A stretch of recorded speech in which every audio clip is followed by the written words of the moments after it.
just going to share with you my vitiligo story and how how I'm using the balm I've made to treat my vitiligo. So many people have requested on my Instagram about my vitiligo, and I thought I'd just make a video and share it with everyone. The balm recipe is at the end of the video. So basically, my vitiligo started around 8 years ago, as you can see on my hands. This is my first patch, and this is my first patch, and this started when I went to a market. Here in UK we have these open field markets which I was attending, and it was very hot on that day. But as I have Asian skin that doesn't get burnt easily, I never wore a sun protection cream, so I spent the whole day in the sun enjoying myself. But when I came on the same night, my skin started to itch, so I thought maybe I just got allergic to something. So I applied some cream, but the itching never stopped, and it was just a spot, and it's so much until it became red, and then in a few days white. Okay, so that's when I realized I have vitiligo. The first thing that came into my mind was vitiligo without getting it diagnosed by a doctor is because my dad has vitiligo, so I instantly knew it was vitiligo. And at the time I thought it's only one spot, so it didn't really bother me, and not even once I thought that the sun, harmful rays, is activating the vitiligo. So I just carried on going out to the sun. The thing with vitiligo, even if it's genetic, such as mine, anything can activate it, such as stress, lack of vitamins, or not a good diet, and in my case was sun. My dad's vitiligo spread all over his face and body around 30 years time, so I thought mine will be the same, and it's not going to spread really quickly. But unfortunately, with me, within 3 months, my face and arms and legs and neck were all covered in vitiligo. When the vitiligo was spreading to my face, so in 3 months I had it everywhere, but face was only the sides, more like a sideburn. During this whole process,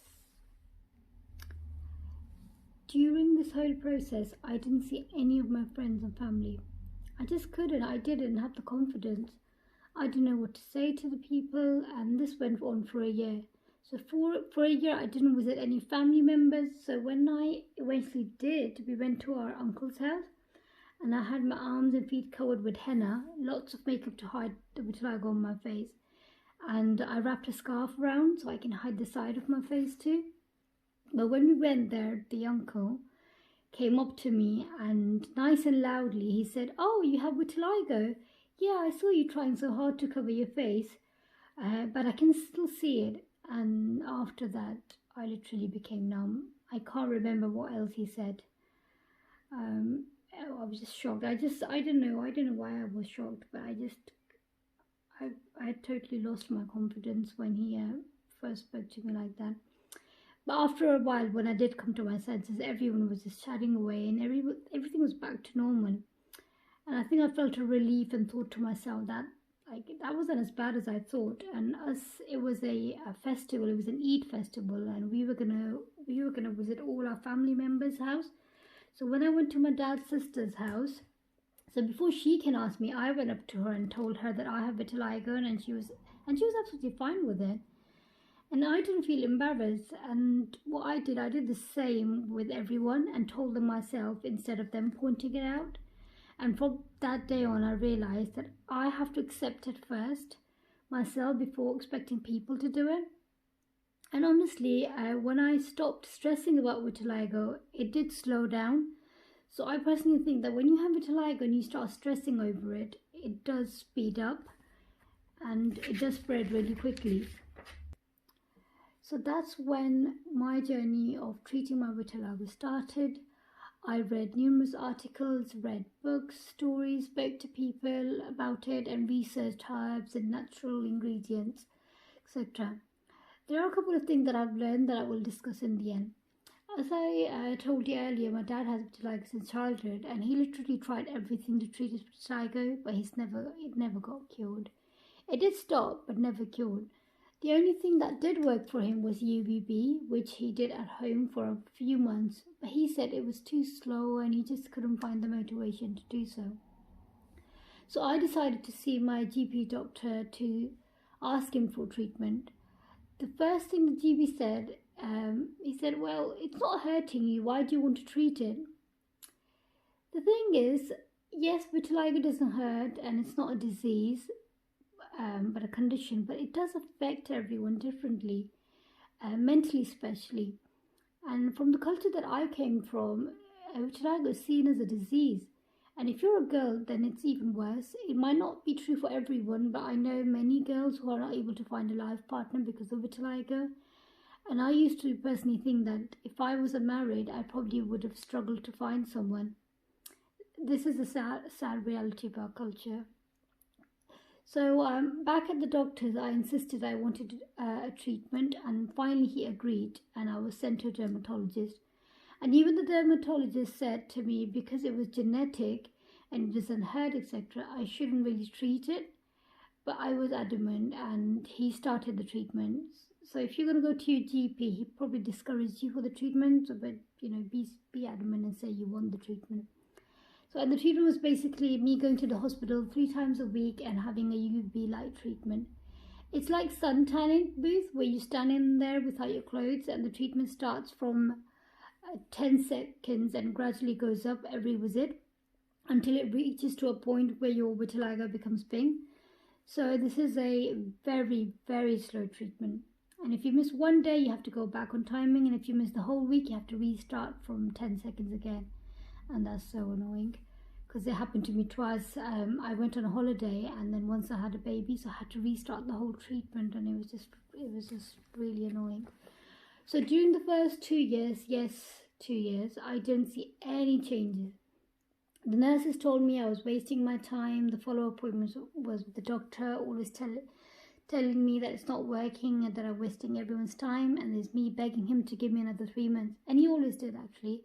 So on my second year of my treatment, I woke up one morning and I saw I had tiny freckles on my neck and arms, and I was shocked. And honestly, I feel so happy that after 2 years of being patient, I see some changes, and within months, my vitiligo from my face and neck was completely gone.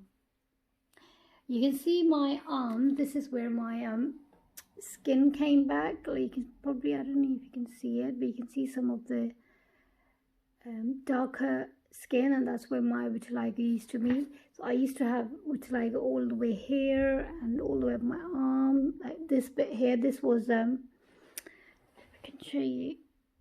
So this is where I had my vitiligo before, and it got treated, so it was completely gone. But this is all new. This has come recently. I didn't have that spot there. This spot's always been there, and this is all new as well. And this was gone when I had my treatment, and this has come back on the same space, unfortunately. Okay, so on my next appointment, the doctor was so pleased with my progress that he asked me if he can take photographs of my treatment and call some university students to question me about my vitiligo.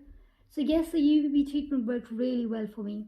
So I carried on doing the treatment for another year, and then I stopped because I just couldn't take it anymore. The light treatment was damaging my skin, as in making it really dry, especially my face. I was getting premature wrinkles.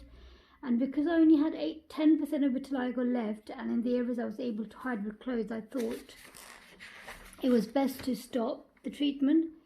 So this was 8 years ago, and now I'm back with my vitiligo again. Yes, it came back very slowly, creeped up on me, but I don't have it on my face, only my arms and legs. So the things I have learned about my vitiligo is that there's no cure for it, but there are treatments. So don't lose hope. There are treatments that would help you. Vitiligo can happen to anyone, and there are many reasons for it, such as genetic, immune, stress, diet-related, and sun exposure, such as in my case. People who have vitiligo in their family should always use sun protection cream when they go out. I think because the sun activates the vitiligo, such as in my case, but it was too late for me. The earlier you treat vitiligo, the better and easier it is to treat it. If one thing doesn't work for one person, that doesn't mean it won't work for you. So you must experiment. Some people have treated vitiligo with just applying coconut oil. So that's why I've used coconut oil in my balm as well. And finally, vitiligo will always come back. It's never going to go away. It will always come back. So you should learn to accept it. It's okay to, trying to find a treatment for it, but just accept it and be happy with it. Okay, so now for the treatment. So basically, I made this balm. So here it is. It's black in color because I've put onion seed oil in it. That's the texture of it. It has lots of ingredients that are beneficial for vitiligo, and I've researched each and every ingredient for a long time. And if you're thinking, if UVB treatment is working for me, why am I using this balm, or why did I make the balm? Basically, the UVB treatment is extremely slow. As I said, it took around 2 years for me to see any changes. So this balm has ingredients that will speed things up. You can use it on your own as well. So if you don't want to use a UVB treatment, the ingredients in this balm are going to work. So basically, you apply to your skin patch every night and sleep with it. But like I said, that it's going to be a very slow treatment, so to see any changes is going to take a long time. So what I do, so basically I've recently started using this balm, so I'm on day 8. I apply this on my patches and use a UVB light, which I bought from eBay. I didn't want to go to hospital, so I bought a portable one for myself, so I can show you what. So basically this is it. So that's how it looks like. It's got a small bulb in it. So make sure when you're buying a UVB light, it uses Philips bulbs, because they're meant to be more effective. So it's got a switch button here. So it's very simple. You just turn it on and the light turns on. So I apply the balm and treat the area for 30 seconds on day 1, and then increase by 30 seconds every day until I reach a pink color, which is normally around 10 to 12 minutes depending on your skin. And once it will reach the right pinkness, I will stop at that time and carry on treating myself until I get my skin color back. I will be sharing my progress on my Instagram, so please follow me if you want. And there's one more thing, I'm also taking carrot and beetroot juice and multivitamins, just so that I'm not missing out on anything. I hope this video will help. Sorry it's so long, but if you need help or have any questions or just want to have a chat about vitiligo, you can message me on my Instagram or comment on the video. The recipe of the balm is next, so good luck everyone, and let me know how it goes. Bye.